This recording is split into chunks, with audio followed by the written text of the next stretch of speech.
especially living in the community in which we live in, we have a high percentage of ELL students. Now, when we're talking about ELL students, there's no correlation between their capacity and their intelligence to their language. It's a language issue. It has nothing to do with how capable they are or whether they're even going to understand biology. Of course they're going to understand biology. However, I need to figure out how I could adjust it for the language barrier that they might have so I could get them over that hump.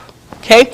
And I think that's one of the big issues with sheltered instruction or working with ELL students is that sometimes people kind of get bogged down and there becomes like a blurred line and we kind of forget that it has nothing to do with intelligence. It's a language issue.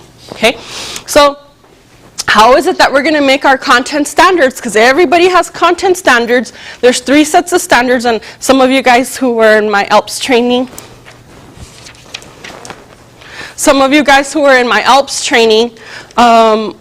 remember, hopefully, where are you? I'm going to quiz you guys. You're going to be on the hot spot. About the standards that we're going to have to implement once we're in the classroom. Okay? We have our TEKS, or Texas Essential Knowledge and Skills. Okay? That's content. And you're the content expert, and you'll know those, that you got that. Most people feel really confident about their TEKS. Okay? The second one is ALPS, English Language Proficiency Standards. You're going to have to implement those.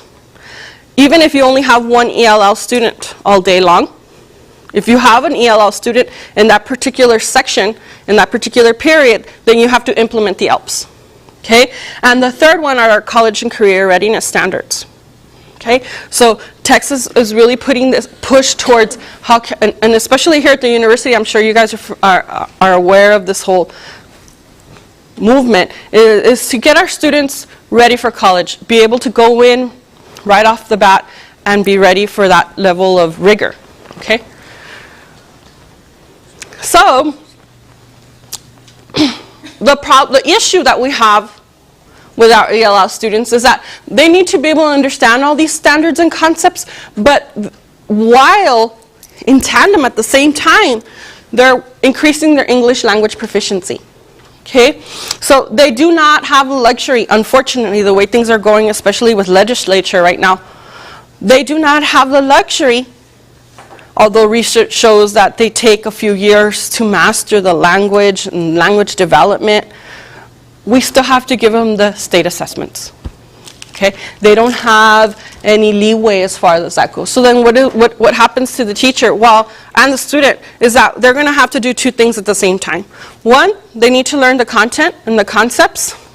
And 2, they need to learn the language. So they're doing 2 things at the same time.